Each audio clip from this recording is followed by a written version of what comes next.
Just think about what's happened. So the biggest party in Northern Ireland, the DUP, albeit Sinn Féin are the second biggest party, and they do want to leave the United Kingdom, and they always have. But the DUP are the biggest party in Northern Ireland, and they are now supporting the Conservative government. So that's a kind of big increased role from Northern Ireland, and they're going to be £1 billion better off over the next 2 years to boot. And significantly, today in Scotland, Nicola Sturgeon has said that plans for her second, and she calls it an independence referendum, I call it a separation referendum, but either way, that those plans are now put on hold, and she will wait and see what Brexit actually looks like before considering holding another referendum. Now, I suspect the real reason for that is, firstly, the SNP are nowhere near as strong as they were before the election, but secondly, people don't want a second referendum on separating from the UK, and actually the margin this time I think will be a lot wider than 55-45. So after these years of speculation about the United Kingdom coming apart at the seams, Scotland leaving, perhaps Northern Ireland too, I think things look very, very different this evening. And I'm asking you, do you think the United Kingdom is more united than it's been for many years? And I have to say, I do. Because I don't see the people in Scotland or the people in Northern Ireland wanting to leave the United Kingdom if the idea is they're then going to join the European Union. They're then going to have to take the euro. They're then going to have to, basically throw away any concept of independence because they'll be part of the big European state. So I do think the United Kingdom looks more stable and more secure than it really has for some years. That's certainly my view. But I mean, I want to know what you think, and let me know. And if you agree with me that actually it looks very likely now that the UK will stay together, well, you can call me on 0345 60 60 973. You may think, no, nothing's changed. We're as divided as ever, and perhaps Brexit will in the end break up the UK. Well, text me on 84850. And perhaps you think maybe this is all a step in the right direction, but it's still a long, long way to go. Then you can tweet me on @LBC, not forgetting the hashtag Farage on LBC, and you can watch the show live from here in Brussels by going to LBC's Facebook page now. And a bit later on, I'll tell you what I've been doing here in Brussels today. And our first caller, just to show the true international dimension of all of this, is Scott, who's calling from Florida. Scott, good evening, or good afternoon, sorry. Good afternoon and good evening to you, Nigel. Big fan. Thanks for Brexit. I wanted to say about the United Kingdom, I think internally it feels much more divided than it really is at the core, because looking at it from across the pond, I feel like the referendums that you've had in recent years with Scotland, Brexit, and so on have actually helped to clear the air on things that have been debated for over a generation. And so I think that the healing's starting, and I think really you're more united than you think. Well, Scott, I rather do suspect that. I mean, tell me, what interest do you have in this? Do you have sort of Scottish or Welsh heritage? What is it about this debate that fascinates you? I'm a sort of British mutt, if you like, because I have Ulster blood in me. I have Southern Irish blood, English, Welsh, so basically all corners. Yes. And you would like to see the UK stay together, yeah? Oh, definitely. Yeah. I wrote to Andrew Rosendale a few years ago, the MP for Romford, and yes, he was saying something about how nice it is to have a British stalwart overseas. And I think I'm proud to be an American, but I think you can love Britain and be proud of your roots there at the same time as you love being an American. Well, I feel the same the other way around. And I spent much of my working life, Scott, working for American companies. And as you know, I got myself a bit involved last year in the presidential election campaign. And I've been visiting back and forth on quite a regular basis. And I'm really hopeful, Scott, that between our two countries, we're going to get a whole lot closer as a result of Brexit in terms of trade and everything else. Scott, thank you all the way from Florida for supporting our United Kingdom, which I agree with you, looks safer and more secure than it has for some time. I wonder what Christian in York thinks of that proposal. Christian, good evening. All right, Nigel, how are you doing? I'm doing all right. So what do you think? Yeah. I think we will be more united once, like, Northern Ireland and Scotland see us leave. They say, well, the thing is, no deal, I think no deal would be better than a bad deal, because have you seen the EU lately? They're playing up that we're leaving. They're being childish of how we're leaving the EU. They're trying to say, oh, we need out. They want us out, and they're being childish about it, personally. Well, I think some have been. Some have been. I mean, I'm hoping that what's going to happen now is that we're actually going to have some sensible negotiations that take place between Monsieur Barnier and David Davis, and all of the sort of silly punishment demands we were hearing will be dropped. And, you know, I guess Nicola Sturgeon will say, well, you know, if we don't get a deal, the Scots may not like that, and maybe in those circumstances we'll have a second referendum on leaving the UK. But you know what, Christian? I don't think it's going to happen. No, I don't think it's going to happen. Because they need to, because they're going to see what Brexit is all about soon enough. They're going to see how great we're going to make this country. Well, and if there is no deal, I'd tell them to, you know, this leaving bill that they've got on, this big leaving bill. Yeah. I'd tell them to stick it where the sun doesn't shine, personally. Well, Christian, much as I share some of that sentiment, I think maybe the David Davis approach should be tried to begin with, where it may come to that in the end, and David Davis may have to say that to them. But I'm sure you'd agree with me, that should not be our offering gambit, should it? No. Personally, I think they should have you leading negotiations. What? I think you'd be brilliant for the negotiations, for leaving the Brexit. It's very sweet of you. I'd love to, but the government don't really like me very much, so it's a bit unfortunate. Christian, thank you very much for your call. Stuart says to me, messages me, he says, of course the Scots now want to stay. How long before they now start asking for more money after the DUP settlement? Well, actually, Stuart, that's been happening already. They've been saying how unfair it is. And Mikey says, funnily enough, Nigel, when Theresa May took over, she declared her love for the union, and she's solidified that. Yes, probably, though, by accident, I suggest. Barbara in Edinburgh. How's it feeling in Edinburgh tonight after this big announcement from Nicola Sturgeon? Oh, well, it had to come. I expected it. Yes. Yes. And is that because support for independent stroke separation is genuinely diminishing in Scotland?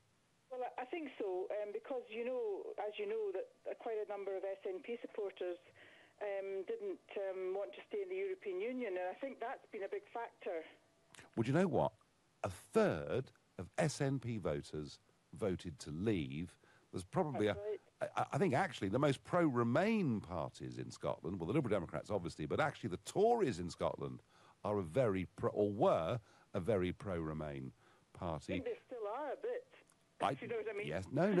No. Well, I do. So in a sense, if you're a Scottish nationalist, and if you believe in what Salmond and Sturgeon have been telling you, and the flag, and we can do this on our own, and all the rest of it, and if you believe in that, and then the next sentence you're told, but we'll be part of the European Union, where foreign parliaments and courts and everything else will make decisions, it's not hard to see. It's not hard, Barbara, really, is it, to see why a genuine nationalist would not want to be part of the European Union? That's right, and of course I have a bit of more respect for people who genuine independent seekers. Yes. Even though I disagree with them, it doesn't make sense to me. It's just this English-hating aspect of things that really gets me. Well, some of it, I have to say, I've experienced myself in the streets of your fine city. Not an experience I'd wish to repeat again. Barbara, is the Union safer now than it was a couple of years ago? I believe so. But can I just say, Nigel, I'm actually moving to England just to be safe. Just to be safe? I'm sure you're very safe in Edinburgh, and I don't think you've got anything to fear at all. No, I really am moving to England. Right. And whereabouts in England are you coming to?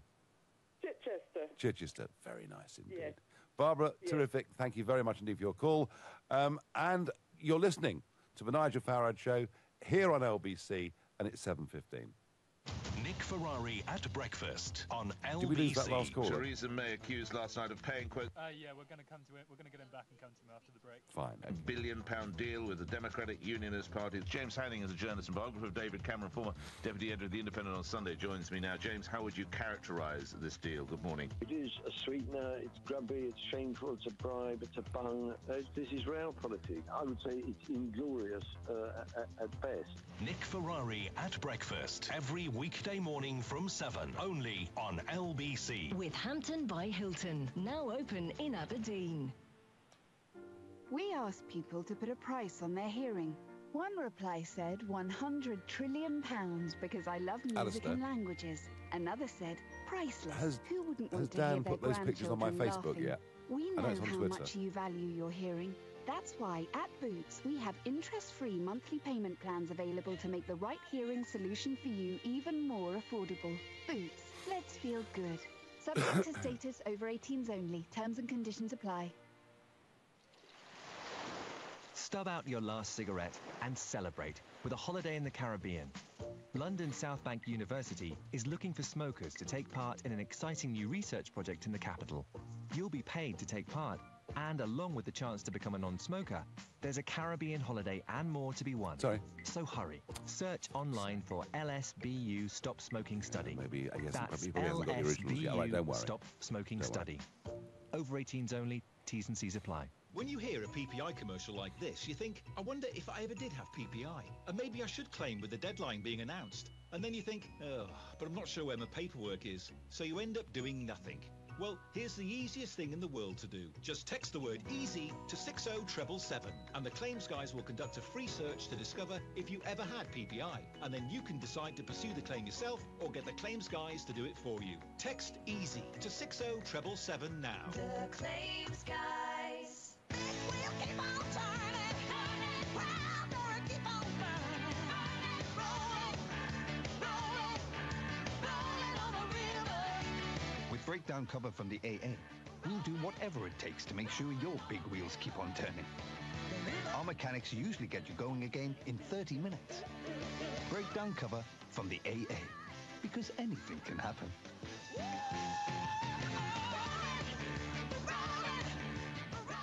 Divorce. It threatens the things you've worked hard for in more ways than you can imagine. Your home, savings, pension, and most of all, your relationship with your children. Don't let divorce cost you any more than it has to. Cordell & Cordell is dedicated to helping men in matters relating to divorce. Call now on 0330 60 60 161 or visit cordellcordell.co.uk, office in central London. A partner. 30 seconds left on the ad, Nigel.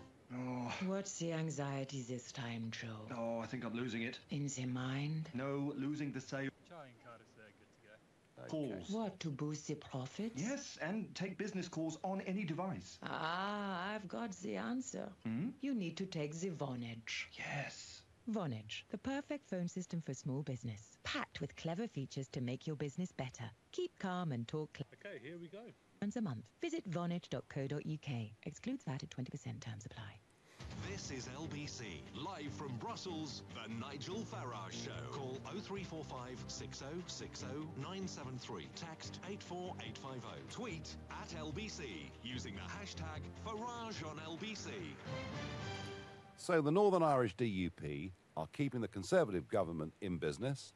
Today, Nicola Sturgeon has announced that plans for a second separation referendum, Indy Ref 2, have now been put on hold.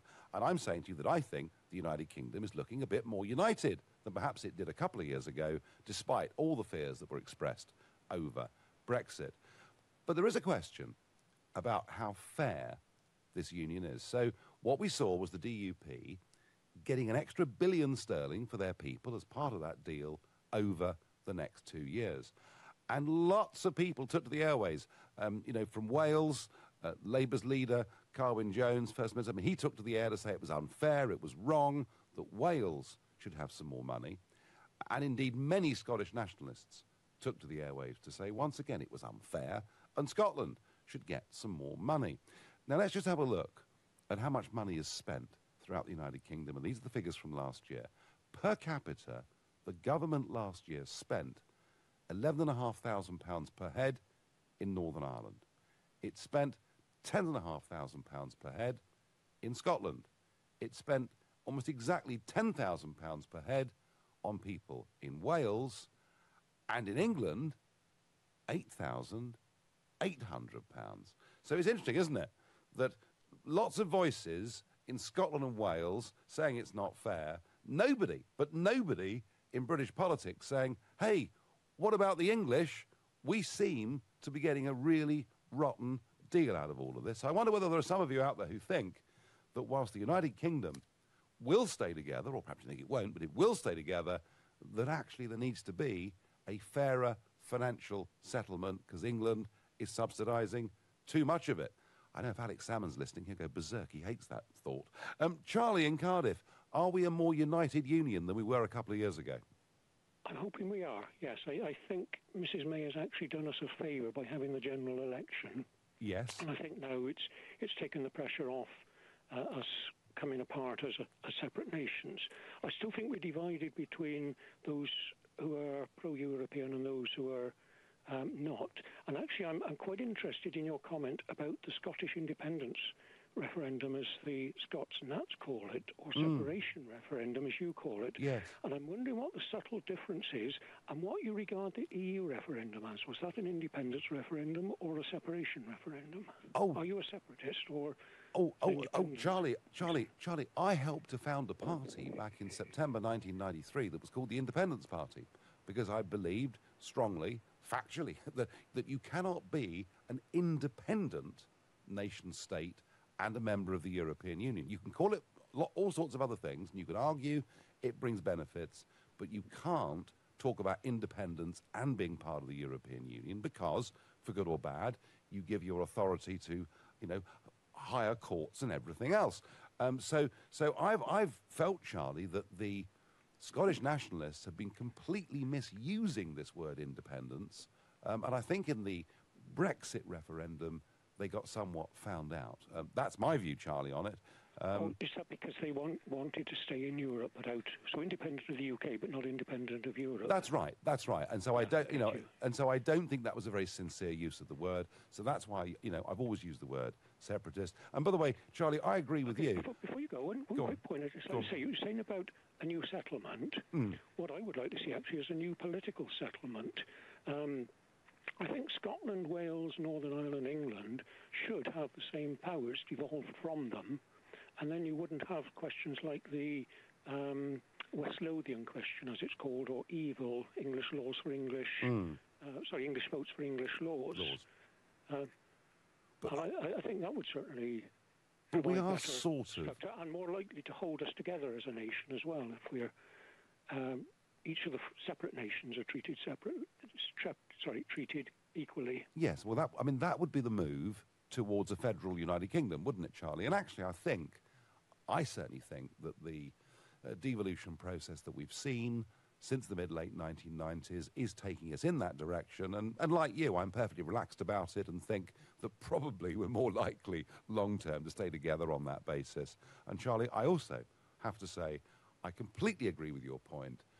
And it was made in a previous message that you're right. I think Mrs May has done the union a favour, but I think it was more by accident, Charlie, than it was by design, don't you? You do, yes. Okay. Listen, Charlie, thank you very much indeed for your comments. Sean in East Ham, good evening. Good evening, Nigel. How are you? Well, I'm all right, and I'm wondering, do you agree with me that the United Kingdom now looks pretty certain to stay together? I'm sorry to say, Nigel, I don't, I'm afraid. Okay, tell me why. Because I believe the election was the fuel to the fire. Because I don't see how Theresa May in any way is able to get a good Brexit deal for the UK. Because, for one, we've got a Scottish National Party and a Scottish First Minister who always seems to want independence. And during the referendum and after the referendum vote came in, believed that she wanted to leave the union and go to be in the EU rather than the union. And we've also got a Northern Ireland without an executive, have no government to represent them in the negotiations. So I don't really see how Theresa May is a Prime Minister with a reduced majority, a minority government propped up by the DUP without no majority at all. So I don't see how she can unite the United Kingdom and get a good Brexit deal. All right, well, lots and lots of points there, Sean. Lots and lots of points there. I mean, firstly, I would say to you that, yes, you're quite right, Northern Ireland's been in complete stalemate, but I think in terms of Northern Ireland's influence over UK politics as a whole, this has been a pretty historic week for them, and I'm pretty sure that we are going to get back to business instalment before too long. I'm confident of that. At least I hope that's what happens. As far as Scotland's concerned, well, Sean, as I say, I don't believe the word independence makes sense, because you cannot be independent and be in the European Union. But Mr. Juncker has said that Scotland, if it left the UK, could reapply to join the European Union. Right at the moment, Sean, they'd probably be rejected, ironically, because their public finances are so out of kilter. But the reason people would not vote for this, Sean, is it would mean joining the euro. Any new member state that comes into the European Union has to make a commitment to join the euro. And I just don't think the Scottish people would vote for that. Yeah, but during the referendum, I voted for Remain. I'm not ashamed to admit it. But now I've sort of shifted away, and I've sort of come into the mindset now that I believe that as we begin the negotiations and this failed general election that Theresa May called, I believe that we would be better off outside of the EU, because we could forge our own place in the world. And I feel that we won't be any more poorer or any more less strong than we are now. We're without the EU, because before we went into the EU, we managed just fine. So we can manage without it now. Well, Sean, that's an interesting shift in your position. And do you want to see the United Kingdom stay together as a whole? I do, because my grandfather, he was Irish, and my aunt, she's Scottish. So, and I spoke to them about the possibility of the union breaking up, and I've always thought, because I'm speaking from a young person's point of view, because I'm 19. Yep. And I thought that all I've ever known really is the United Kingdom as England, Scotland, Wales, and Northern Ireland. And I feel that if we, somewhere down the line, came the point where it was just England, Wales, and Northern Ireland, and Scotland was an independent country, it would be very hard to think, well, you were with us for so long. It would almost, in a way, be a sense of, I would feel, a sense of betrayal, because we were one union together, where our people live here, our British people live here, English people live here, and Scottish people live in Scotland, and Scottish people live in Scotland, and English people live in Scotland, and all over the EU. So I feel it'd be a sense of betrayal. Well, I don't think it's going to happen, Sean. I don't think it's going to happen. But I don't. But your point about betrayal is interesting, because there are some people in Brussels who say, look, that's that Farage bloke. He's betrayed us.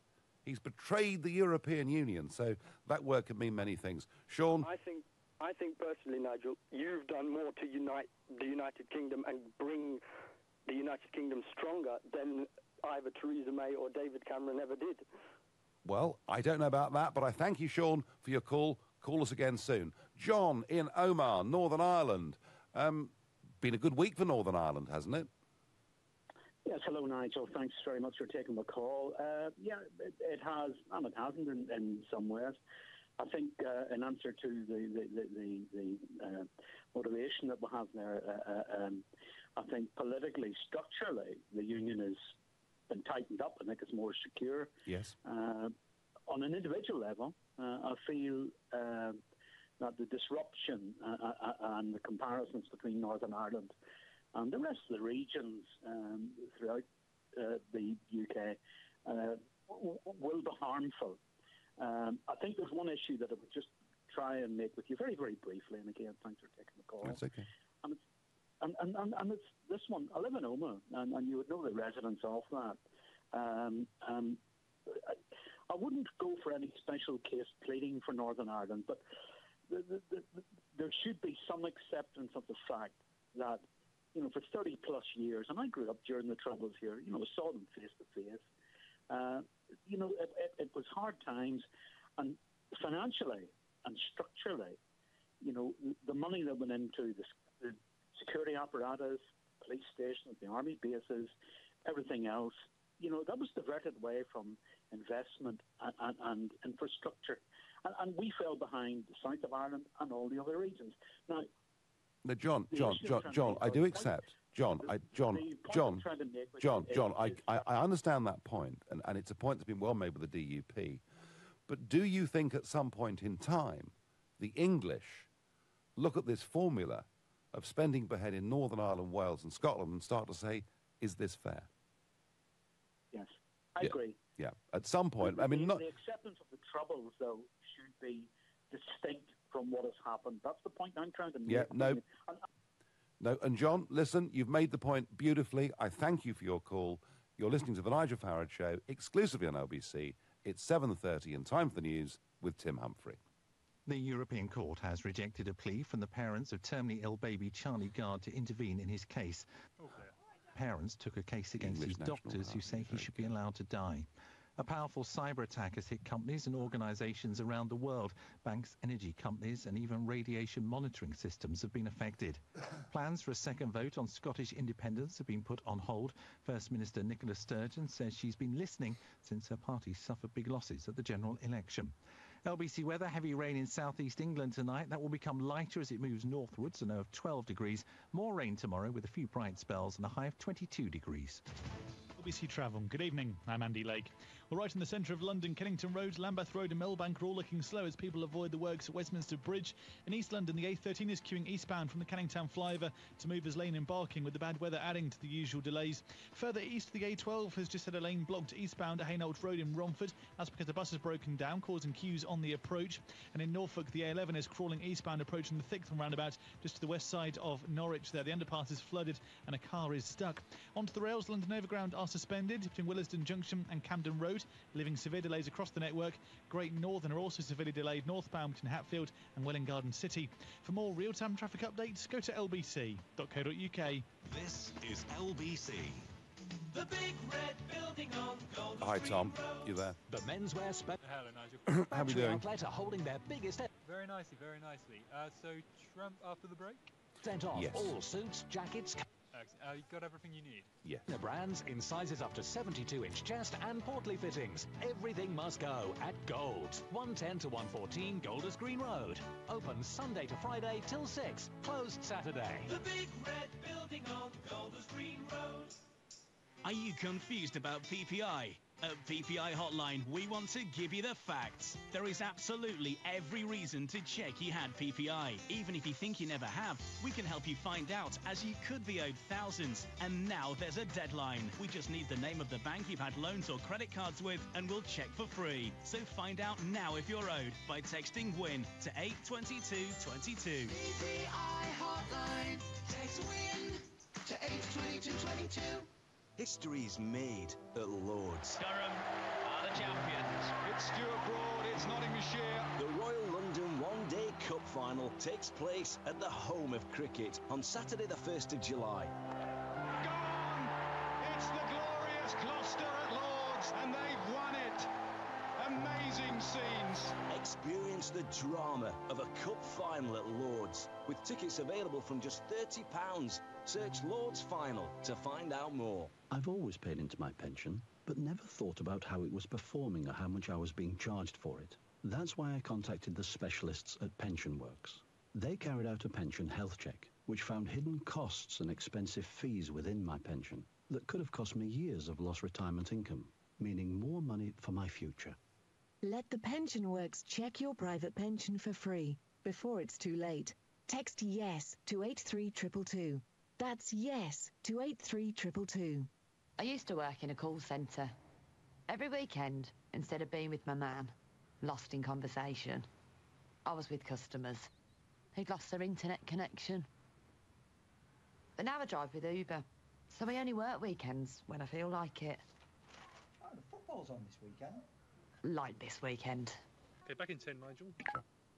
Work or not, at the touch of a button. Find out more at uber.com/driveuk. Uber, where to? The The Nigel Farage Show, live from Brussels, only on LBC.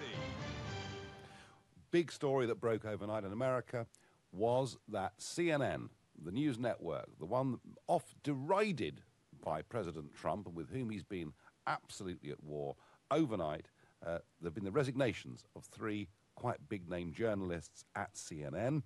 It concerns a story that they put out last Thursday suggesting that Anthony Scaramucci, who was a member of the Trump transition team, had a formal meeting with the head of a big Russian investment fund, that investment fund took its money from Putin's government, and that there was a big Senate Intelligence Committee investigation. That is what CNN put out last week. Turns out that all of that evidence came from just one unidentified source, and CNN, realizing they're in real trouble with this story, have clearly forced these 3 journalists to resign. Do you think that President Trump took that without saying anything? Oh, no. Fake news CNN is looking at big management changes. Now they got caught falsely pushing their phony Russian stories. Ratings way down. And then he goes on, Trump, he says, so they caught fake news CNN cold.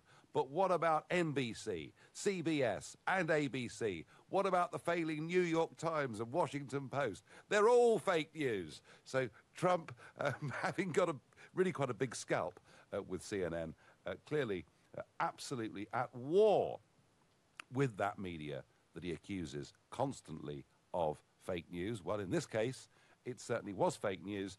The one thing that Trump was wrong about is when he said ratings way down. In fact, the Trump presidency has been just the best ever news for cable television, for talk radio, for newspapers.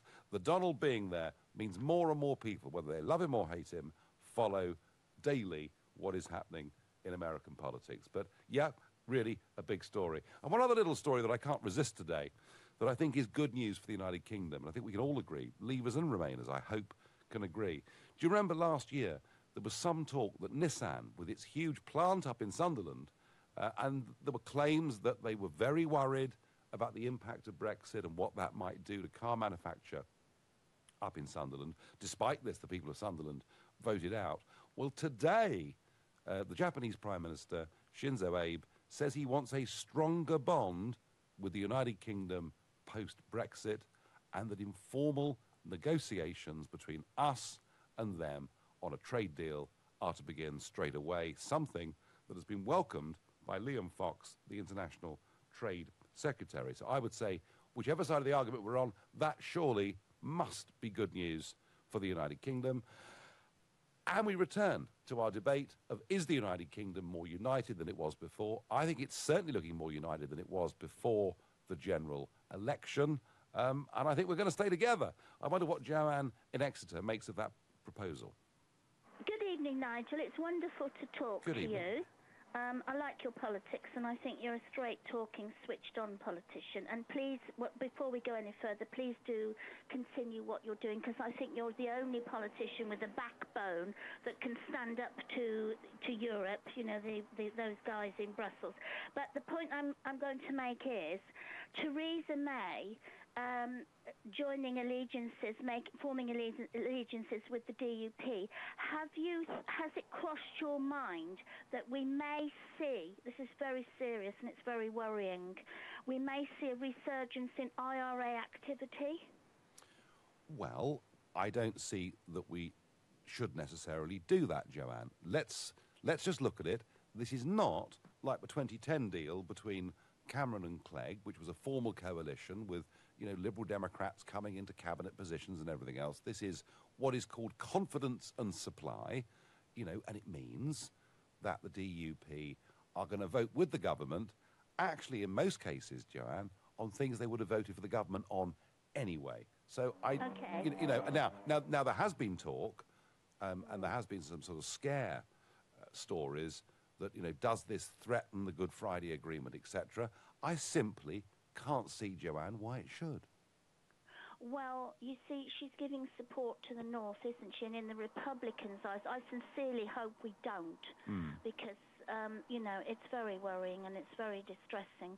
But I do think, in a way, she's getting into bed with the terrorists, and we have to be very worried. Why did she go to Northern Ireland? Why didn't she call on the Liberals or the Labours to bolster her up? I think, Joanne, because of Brexit. Because the Lib Dems' position on Brexit is diametrically opposed to hers. And by the way, Joanne, during the election campaign, during the referendum campaign, I shared platforms with two of the DUP MPs, both in this country and indeed when I was over in Belfast. And Joanne, it is really not fair of you to talk about the DUP and say that she's getting into bed with terrorists. That simply isn't fair.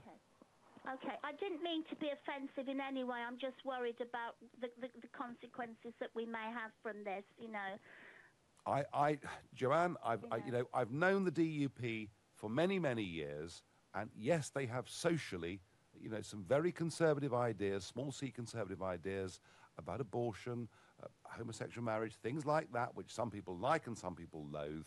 But honestly, I've seen no evidence to suggest that any of these people, any of these 10, have ever had links, direct links, genuine links with terrorism of any kind at all, Joanne. And I'm saying that to you as a reassurance, and I would say to all of you listening, if anybody can prove me wrong, please call me and tell me.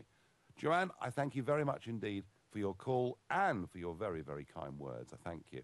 Peter on Facebook says, imagine if we had an English national party. We'd be called racists. Some point to that. Douglas says the general election showed what Scotland thinks of Sturgeon and her bunch of incompetent chancers. If she had any conviction, she'd call another Holyrood election. I bet she won't. Paul says, Nigel, as a country, we've always been united, but the political left don't want this. They thrive on chaos, and Brexit brought them out of the woodwork. Nicola Sturgeon speaks for a minority government and a minority of voters. Andrew thinks on Twitter that the UK must stay as one. Sturgeon has realised the Scots don't want to be on their own. The EU sharks must not win on their terms. Well, I think the EU sharks, as you put it, are losing when it comes to Scottish National Party voters. And I have to say, if the SNP voters in another referendum on leaving the UK thought that meant joining the euro, I think the margin wouldn't be 55, 45 as it was a couple of years ago. It'd be a heck of a lot wider. John in Camberley, good evening. Good evening, Nigel. Lovely to speak to you. I've not spoken before. Well, welcome to the show. And John, I'm saying the United Kingdom feels stronger. What do you think? I want it to go stronger and stronger and stronger. And I think the only way that that's going to happen is if people really dig deep into their optimism bag and start pulling the stuff out and, fluffing it into the air. Because reality is, we are a very small nation of people when you look at the quantity of us, and we've done some amazing things. Yes, we certainly have. It doesn't matter if it's Scottish, the Welsh, the Irish, the English. We've been at war with each other in some of these centuries. We've never been able to play on the same teams at anything. So we've got our own individual football teams, our own individual rugby teams. If we could have one team of all of those, we'd probably have the best in the world. And the reality is that, we're a set of different people that have great history. Well, we do have it's just a shame. So, John, you would like to see a United Kingdom football team? Okay, fine. That's your proposal. I can't see that being very popular, because I think that whilst we do want to stay as a United Kingdom, although there are some in England, I think, who would like to see a different financial settlement, but whilst we do want to stay as a United Kingdom, do you know what, John? Your plan for a united football team is never, ever going to work, in my view. Well, we've got to do something, and we've got to get away from this shopkeeper mentality and start getting back to, the inventing, the entrepreneurial spirit, and literally take this as an opportunity to really, get money back into the system to build the infrastructures and stuff behind us. Profitable businesses employ people, and it's all down to ideas at the moment. And you think, ideas. And you think, John, that a United Kingdom that is more strongly linked together would produce more entrepreneurship? Is that the point you're making? 100%. If we have the best of Scotland, the best of Northern Ireland, the best of Wales, all saying, right, when we do something, we bring everybody up with us. You know, a leg up and a leg out of Europe. That's what we need. John, you put your point very clearly. John, I think, who's just made the strongest argument I've ever heard for the United Kingdom. A true believer. Right now, you're listening to The Nigel Farage Show, exclusively on LBC, and it's 7:45. Coming up at 8. Clear. EC, Clive. Grenfell Tower survivors have written to Theresa May demanding a say in the So, public inquiry. Tom, do you think enough is being done? Yes. I'll talk a bit about my little journey this morning, yeah? Clive Bull on LBC. We've all been... Sounds good to me. Sounds Yeah, good. fine. Often feels like stopping them is practically impossible. All this week, LBC continues to carry out a special report about nuisance phone calls. We'll look at everything from why you get them to how they get your number. With new Sky Talk Shield, Sky's personalised call screening service for your landline that lets you answer the calls you want and block the ones you don't. Find out more at lbc.co.uk.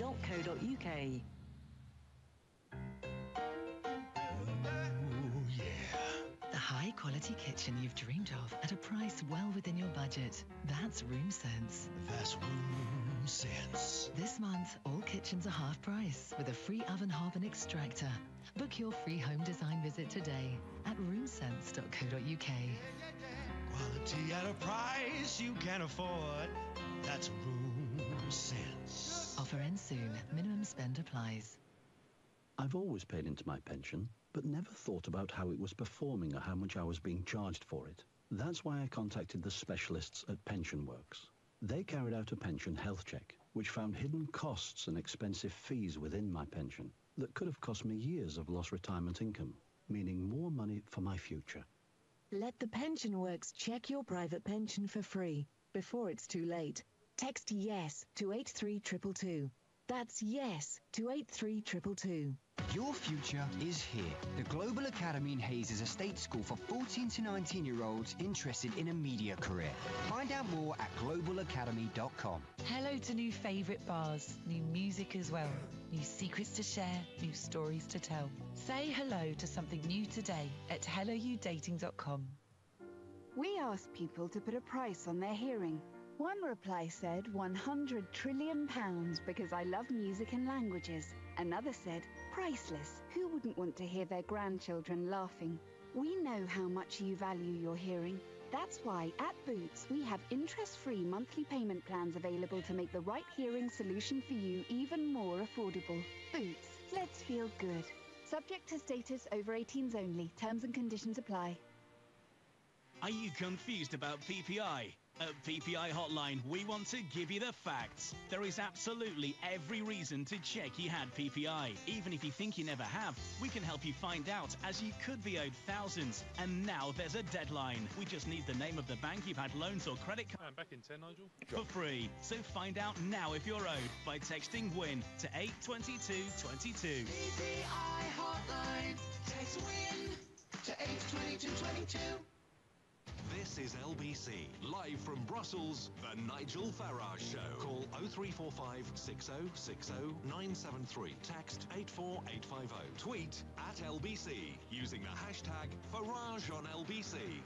Well, I've been in Brussels for the day, but I did actually get up rather early. 3:30 this morning I got up and headed off to get the first channel over to the continent, where I was very, very lucky to go to a little First World War cemetery called Brandhoek, just behind Ypres, where I met up with Lord Ashcroft. For those that know Lord Ashcroft, Tory peer, former Tory treasurer, and the biggest collector the world's ever had of Victoria crosses. I think he owns 205 of them, and they're all there in the Imperial War Museum.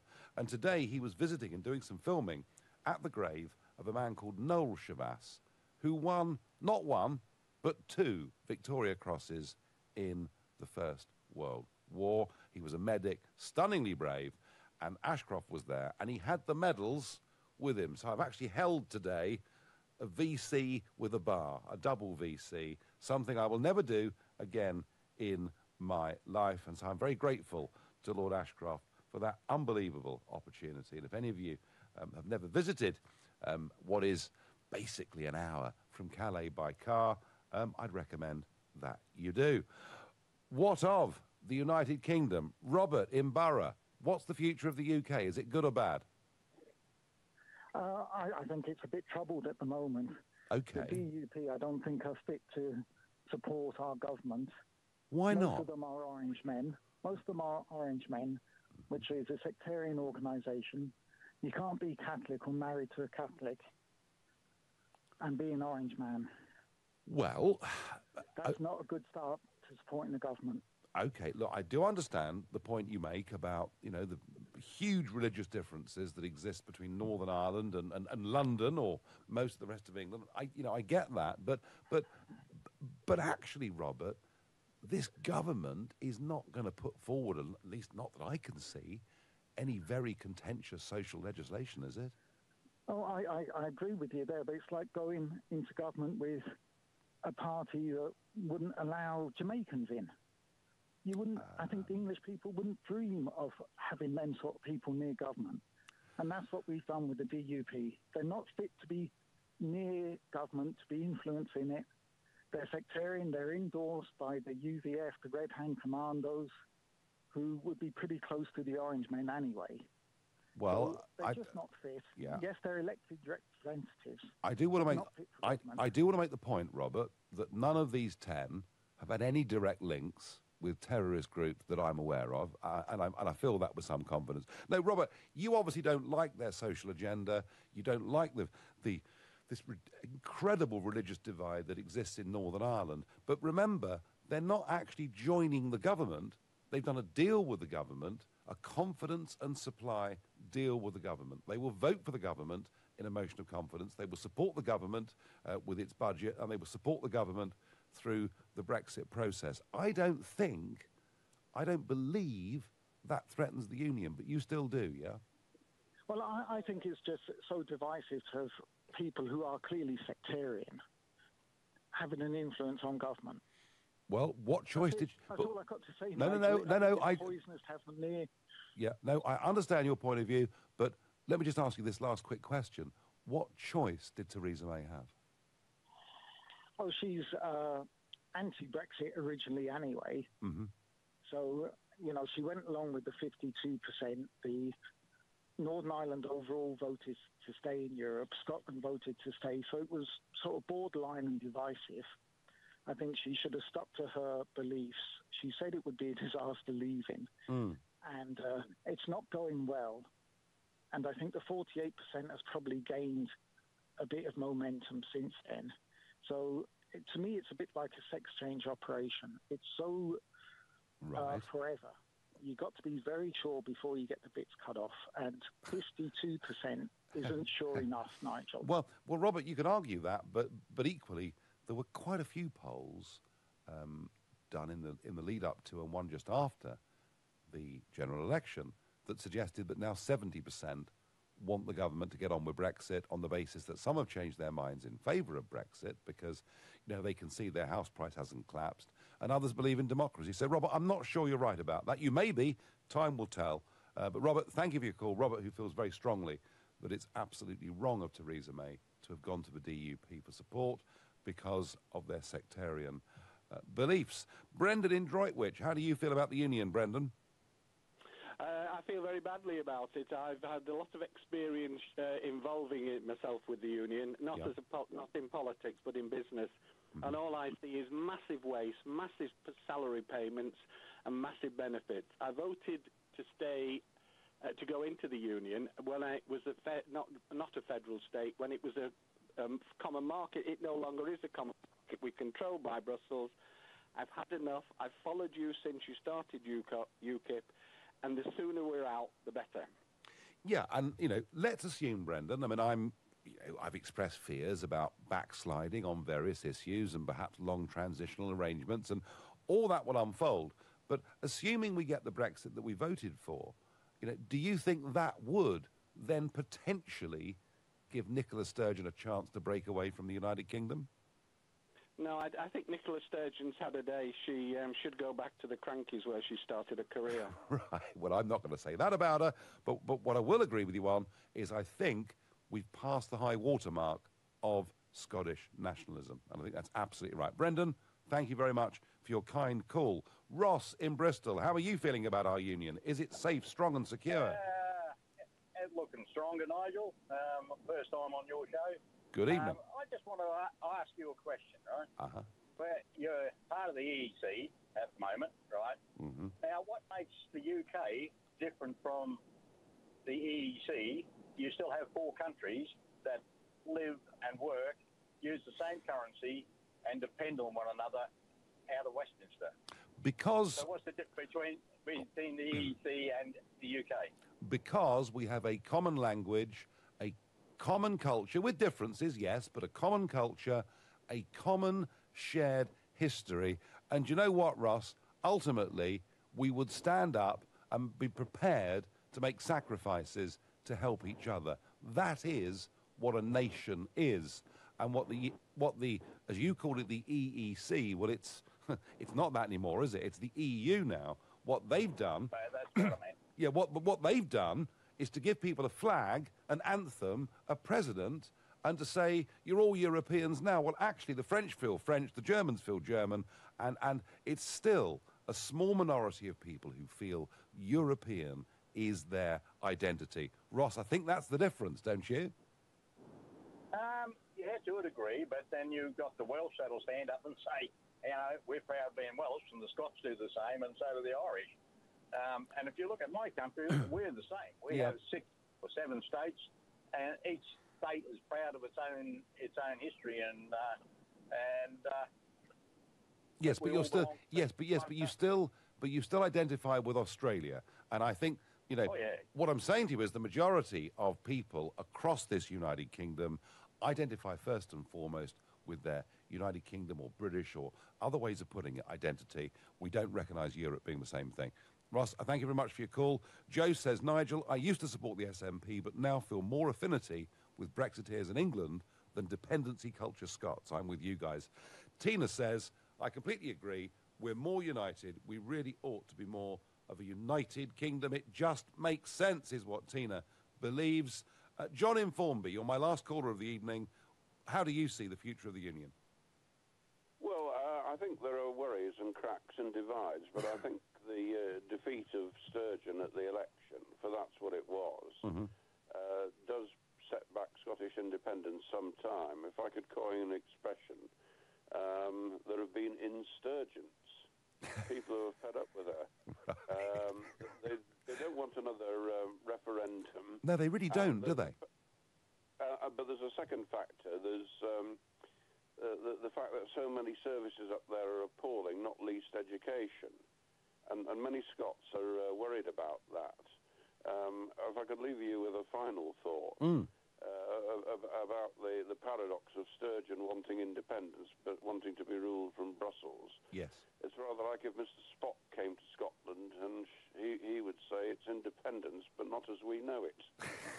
Very good. John, superb. John, somebody, we've had lots of first-time callers tonight. John is a regular and always makes some really super points. Well, I have to say, my final thought on all of this is that the idea that Brexit would break up the United Kingdom, and that's why we should either not vote for it or reverse it, was something put about by the Europhiles, put about by the Blairs, put about by the Hagues, put about by everybody in this building here in Brussels, and it's proved already to be total and utter rot. The UK is going to stay together, and I think that's a good thing, and I support that, but I do think we're going to get at some point in time a growing English voice which says the financial deal, actually, that the English are getting out of this is pretty rotten and needs to be improved.